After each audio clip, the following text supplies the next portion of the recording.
Mark Sullivan had lived in the shadow of grief for an entire year. A once vibrant and hopeful man, he now existed in a world dimmed by the loss of his wife, Emily, and their unborn son. The tragedy had stolen not only his future, but also his purpose. His life was now a monotony of empty days and restless nights, haunted by memories of what could have been. Emily had been everything to Mark, his confidant, his partner, and the love of his life. They had built their relationship on a foundation of laughter, trust, and dreams of a family they would cherish together. Her pregnancy had been the culmination of their shared hopes, a symbol of the next chapter they were ready to embrace. But fate had other plans. One fateful night, as Emily returned from a prenatal checkup, the world as Mark knew it shattered. A distracted driver, texting behind the wheel, veered into her lane. The collision was instantaneous and unforgiving, claiming the lives of Emily and their unborn child. Mark had been left behind, a broken man with no roadmap for navigating the depths of his sorrow. The small town they called home had rallied around him, offering condolences and casseroles. But none of it reached the chasm inside him. Every corner of their home held reminders of Emily, the scent of her favorite candles, the baby room they had painted together, and the ultrasound photo still tucked into a frame by the bed. On the first anniversary of Emily's death, Mark made his way to the cemetery with a heavy heart and a bouquet of her favorite sunflowers in hand. The air was crisp, the sky overcast, a reflection of his inner turmoil. As he approached her grave, his steps slowed and his breath caught in his throat. Someone had been there before him. At the base of Emily's headstone lay a fresh bouquet of roses, their petals still dewy from the morning air. Beside them, a small note rested, folded neatly and tucked beneath the flowers. Mark knelt down, his trembling hands reaching for the paper. He unfolded it slowly, his eyes scanning the words written in an elegant, unfamiliar script. "Thank you for everything. You'll always be in our hearts." The message was unsigned, leaving Mark with more questions than answers. His mind raced, wondering who could have left the flowers.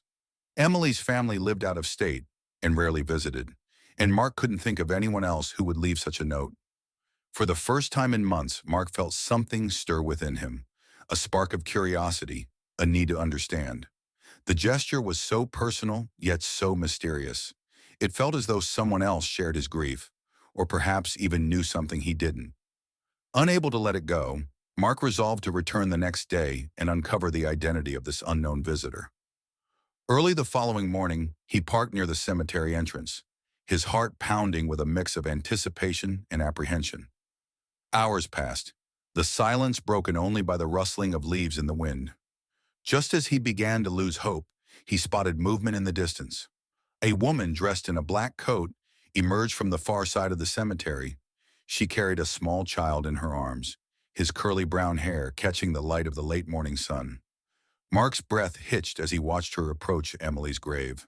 The woman knelt down, her movements careful and deliberate. She placed another bouquet of roses at the base of the headstone, her lips moving as if in prayer. The child clung to her shoulder, his wide eyes taking in the solemn surroundings. Mark couldn't stay silent any longer. He stepped out of his car, his legs unsteady beneath him, and made his way toward them. The woman looked up as he approached, her expression shifting from surprise to something unreadable. "I'm sorry to bother you," Mark began, his voice cracking, "but I noticed you've been leaving flowers here. Can I ask why?" The woman hesitated, her gaze flickering to the child before returning to Mark. Her lips trembled as she spoke. "My name is Anna," she said softly, "and this—" She adjusted the boy on her hip. "This is Jacob. He's your son." The world seemed to tilt on its axis. Mark staggered back, his mind struggling to process her words. "My son?" he repeated, the disbelief evident in his tone. Anna nodded, her eyes filling with tears. "Emily was my best friend. She called me from the hospital after the accident. She begged me to save her child if anything happened to her. I did everything I could. Jacob survived."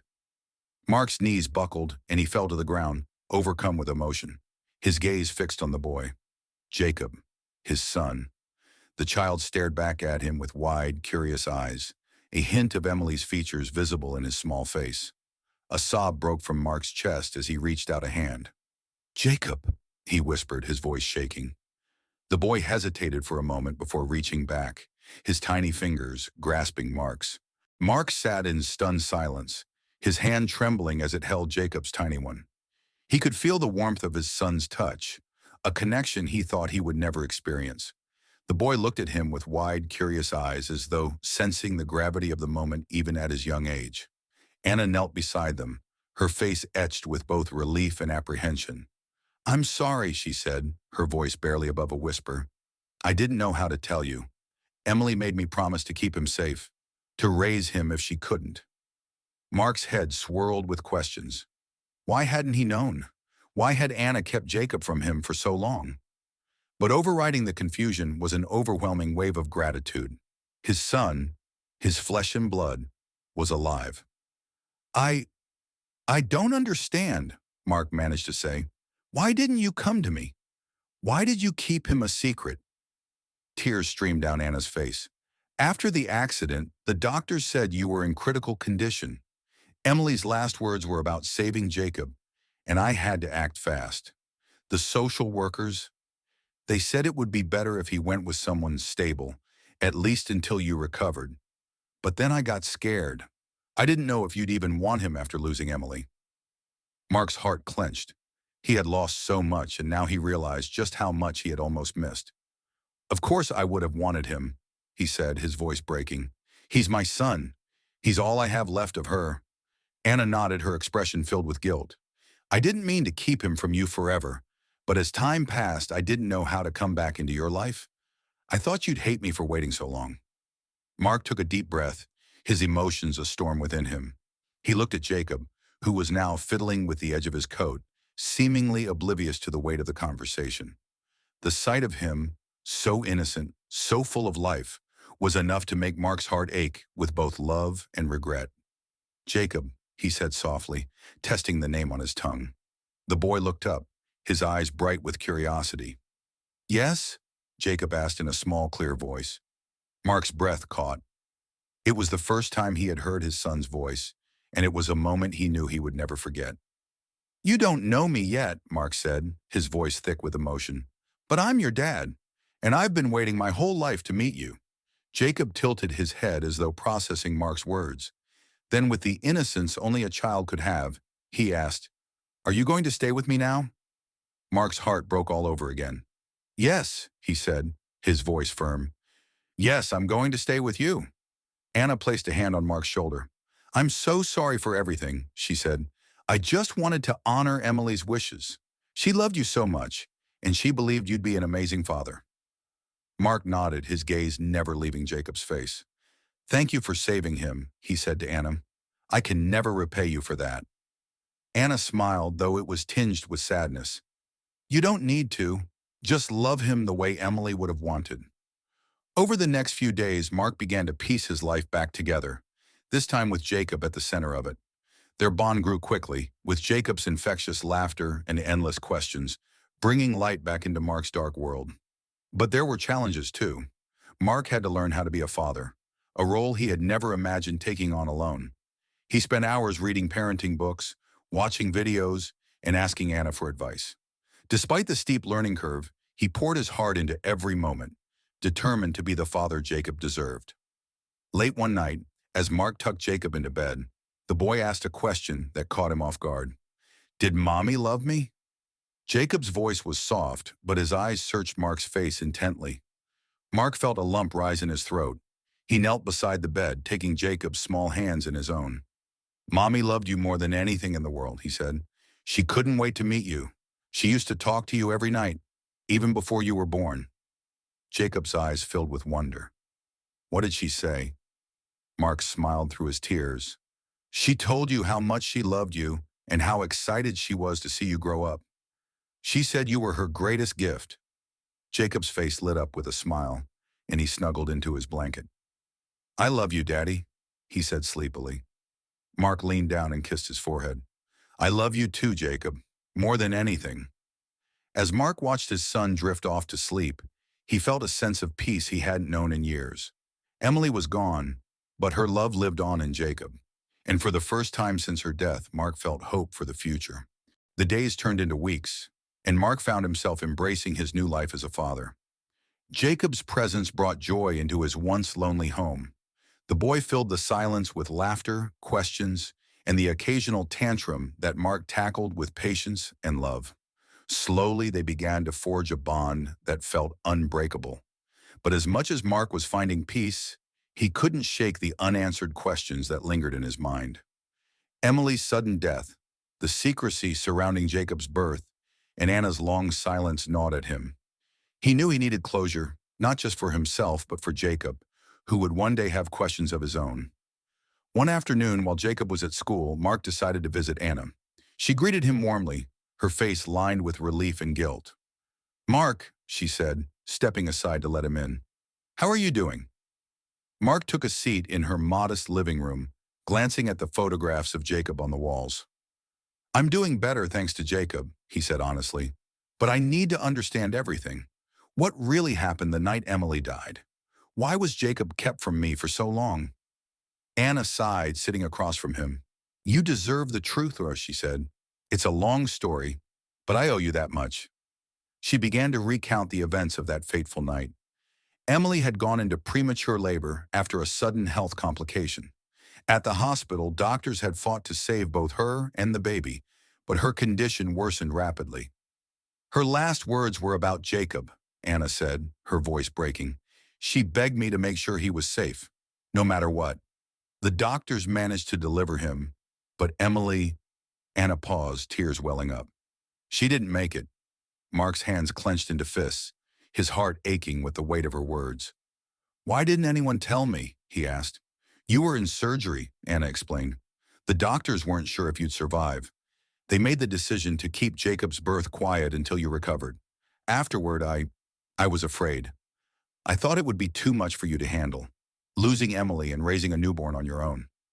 Mark shook his head, his emotions a mix of anger and understanding. "You should have trusted me," he said, his voice firm. "I would have done whatever it took for him." Anna nodded. "I know that now.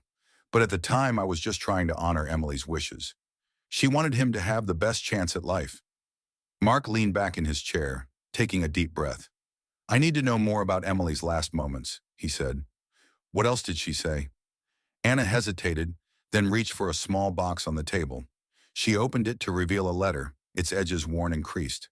"She wrote this for you," Anna said, handing it to him. "She told me to give it to you when the time was right."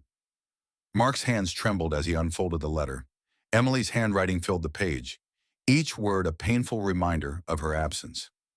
"My dearest Mark, if you're reading this, it means I couldn't be there for you and Jacob. I'm so sorry for leaving you alone, but I know you're strong enough to face this. Our son is a miracle, Mark. He's everything we ever dreamed of, and I know you'll be the most amazing father to him.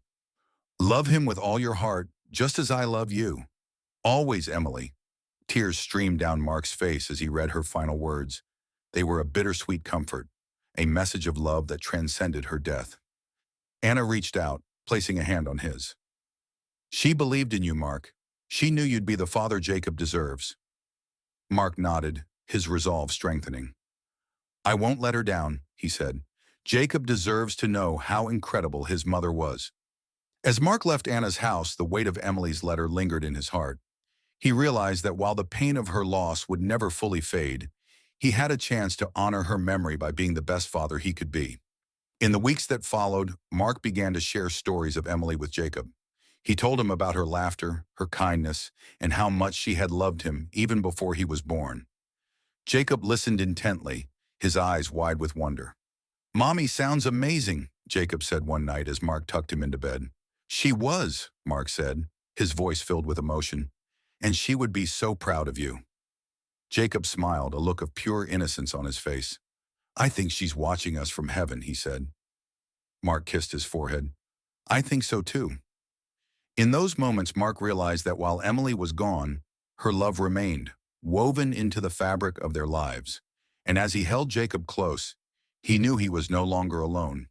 Together they would face the future, carrying Emily's memory with them every step of the way.